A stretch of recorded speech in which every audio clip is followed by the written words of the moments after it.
past Sundays on the Lord's Prayer and the power of that prayer in our life. And tonight we reflect on lead us not into temptation. And with us tonight we very warmly welcome Father Brendan, Jesuit priest from Manresa, who's on the team of the retreat direction there in Manresa. So we're very, very privileged to have you among us tonight, Father Brendan. Very welcome.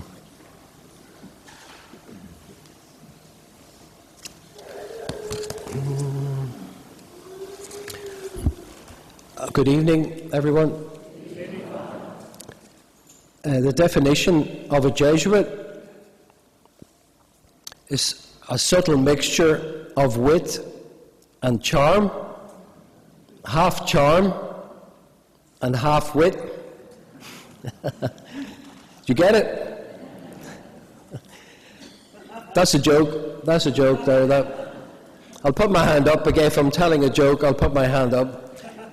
But the real definition of a Jesuit that comes from the Jesuit documents is a Jesuit is a loved or a reconciled sinner. Isn't that funny? A Jesuit is a loved sinner, and I think that applies to all of us, doesn't it? That we're loved first of all, but we are also sinners. Like, we are weak. God knows how weak we are, and that we are in need of God's grace and God's strength. And it is by God's strength that we live. But we need that humility in order to be able to ask for God, to be able to depend on God, to invite God in, especially in these difficult moments in our lives. So the line I was given there tonight, very graciously, lead us not into temptation. You all know this. You know this line really well. So what is temptation? And I looked this up beforehand. And in Greek it means a trial or a test. One of the big things obviously is that God does not bring us into temptation. You know, God doesn't test us like that. But life does. Isn't that right? Anybody here does not know suffering or trial? You can put your hand up now. I think we all know that. We all know that too well in our lives. And something always touches everybody's life. I remember my own brother dying from suicide, probably one of the most difficult things in my life. You know, doing the funeral mass for my brother, probably the most difficult thing I've ever had to do in my life, you know. But I remember praying that morning like I never prayed before, you know. Like, God, you're gonna have to help me here. I can't do this. You know that feeling? I can't go on. I can't get through this. You have to give me the mercy, give me the strength, just give me the grace just to get through this next minute, this next day, this next hour. I think we've all been there. One of the amazing things, obviously, we're just coming up to Christmas, so this thing about Jesus becomes human. So Jesus was fully human and fully divine. We often forget about the fully human thing. So Jesus knows what it's like for us, and Jesus has been there before us. Remember, Jesus has been to the worst places. And remember, Jesus had been tempted as well. Do you remember that passage about he's in the wilderness and he's tempted by the devil? Do you remember that? The 3 temptations. It's an extraordinary story. Imagine Jesus, the Son of God, is subject to this temptation, and And the devil, the bad spirit, is really devious, tries to trap him, remember? Offers him different things, offers him power, offers him fame, offers him kind of selfishness, just look after yourself. And Jesus manages to get through that, He manages to uncover the deceptions or these kind of machinations, the way the bad spirit works to undermine us, to fool us, So I think we have to be awake. This is the theme for Advent, right? Be awake, be alert, watch out for what's happening. Be on your guard. That it's true that God has created us. This is God's world, but there's also something else operating, obviously, and we have to be really careful about how we get sidetracked, how we get trapped, how we get caught up in things. And these could be the temptations, obviously, the temptation to avoid the pain, to take the shortcut, to look for the easy answer, to try to escape, So the addictions, whether that's drugs or alcohol or internet or whatever it is, to escape the reality. And I mean, it's a very human thing, and it happens. And trying to stay faithful in the midst of all the temptation and the difficulty is our challenge. Isn't that right? To keep on track. And how do we do that? How do you get through these really difficult moments? I think one of the clues is to watch what Jesus does.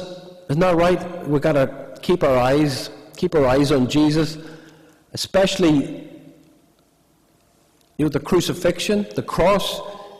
It's probably the moment where you see the humanity of Jesus most clearly. You see him suffering, And at one stage he says, "My God, why have you forsaken me?" Remember that line? It's a terrible line. I mean, it's a shocking line in the midst of that gospel story. But it points to the humanity of Jesus. It points to, like, Jesus has been to these difficult places, and God appears to be absent. Remember? God appears to be absent. And it's one of those things. God is not absent, obviously, and God is working most powerfully. This is the irony. This is the thing that's really going on. But it doesn't look like that. It looks the opposite, It looks like I've been abandoned. God has left me. So what does Jesus do? Well, one of the things is he uses the Psalms, remember, from the Old Testament. So even that line, "My God, why have you forsaken me?" is a line from Psalm 22. And it's a psalm of hope, ultimately. But Jesus is praying. He's praying to the Father, and he's praying for help. Help me in the midst of this difficult situation. It's an extraordinary thing. Jesus, Son of God, is praying to the Father for help. Help me to get through this absolutely awful, torturous, desperate moment where I find myself. So the key thing is trying to be obedient, remember, to the Father's will, what God wants for him, his mission or his purpose, or what he's there for. So I think that helps us as well. Whenever you're in a difficult situation, you ask yourself, well, what does God want me to do, So I work as a spiritual director, which means that I meet people, in retreats and prayer. And I often say to people, I know what you want. When we're talking about what's going on for them in situations, often what we want is, I just want the pain to go away. I want the solution. I want to fix this. I want God to come down and fix this. I said, that's fine, I know what you want, but what does God want for you? Like, what is God asking of you? And that's the tougher question, because that is, God often is asking us to get through these moments and to be there in the suffering, remember, just like Jesus does, to go through these really difficult situations and to try to find hope and meaning and purpose and to try to find the love in these situations. Sometimes it's being there for other people. Somebody's going through an awful time. I'm sure people here know better than me, people going through really difficult times, people in addiction, people suffering, breakdowns, people alienated, cut off, alone, depressed, angry, anxious, whatever those things are. So to be with people that are suffering as well is a really difficult thing. And sometimes that's what God is asking of us, to be with people, to accompany people, and to find God in the suffering and in the pain of things, to be faithful and to be obedient to God. Isn't that right? Am I making this up? I think it's an extraordinary thing that God is with us in everything. Isn't that right? God is always with us. Sometimes we are not with God, but God is always with us. And God is always trying to bring us somewhere. And God is always trying to communicate something to us. And our job is to listen to what God is saying, and to ask God for help. Remember the humility, and to trust that is always there for us, and to find God in these difficult situations.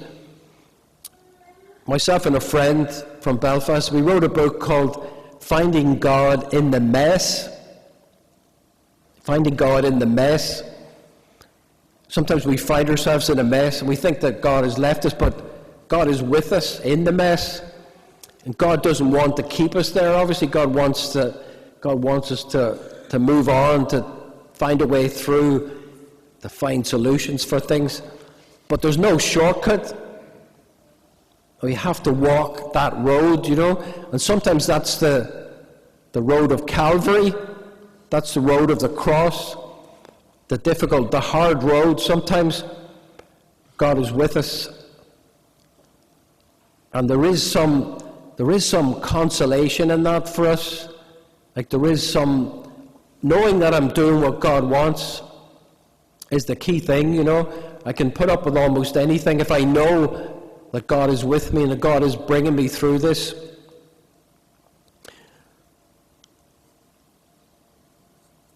So our job is to keep on track, keep on doing what God wants us to do, and to be obedient, to be humble enough to be able to ask for help.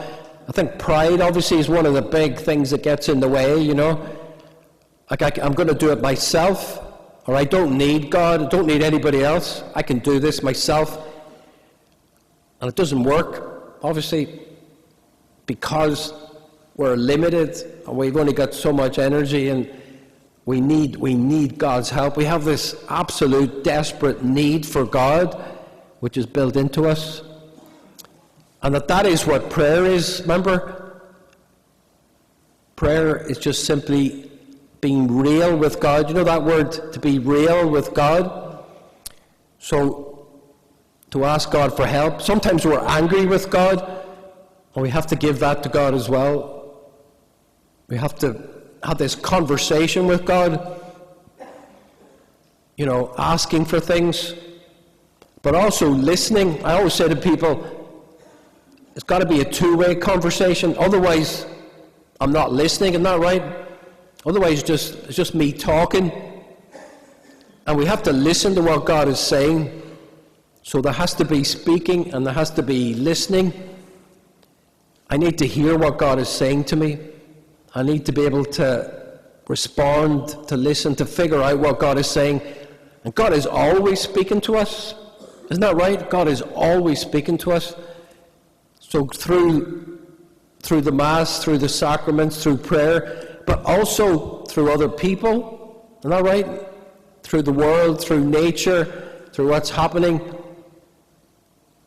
So we need to be able to listen, to create a space in our lives where we're listening to what God is saying. So it's not all activity or busyness, especially coming up to Christmas. Again, I always say to people, don't get caught up in the busyness. It's not about all the glitter and the glamour and the presents. It's about what God is saying to us, what God is inviting us to do. Our job is to be faithful, to be obedient, to be humble enough to recognize what God is saying, and then to do those things that God is asking of us. Isn't that right? To implement what God is asking of us. I was just saying beforehand, before I was a Jesuit, I used to work in England, and I had the big job and the car and the house and trips to the States and the credit card, all these things, you know.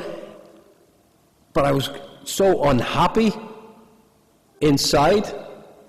It doesn't fill you. You all know this, right? It doesn't fill you. It promises so much, but nothing can make up for what God's plan is for us. So for me, resigning from the job and joining the Jesuits, giving everything up, that was the peace and the happiness, and that was what God was asking of me, to make the decision to do what God wants and try to follow that. And it's an ongoing thing, isn't that right? We have to keep doing that, keep on the journey, and keep close to God. I think I'm going on too long, am I? I'm getting carried away. Somebody stop me. I'm just finally to summarize. So God doesn't send temptations. Remember, I think life does. Life challenges us. And life asks all these big questions of us. So our job is to try to find God. And we need to do what Jesus does. Remember? So Jesus prays his way through the cross, through the difficult situations. But he keeps obedient to what the Father is asking. God's will. It's a conversation with God, remember? To be real with God, to be in dialogue, the two-way conversation. And then finally, our job is to do God's will. Isn't that right? To do what God is asking of us. Normally, people know this. Normally, people know what there's been asked of them. And it's to do that, to, take the hard decision, to give up the thing, to stop doing the things that are not good, and to do the things that are good, that help people and help the world. So that's your mission for tonight. God bless. Thank you.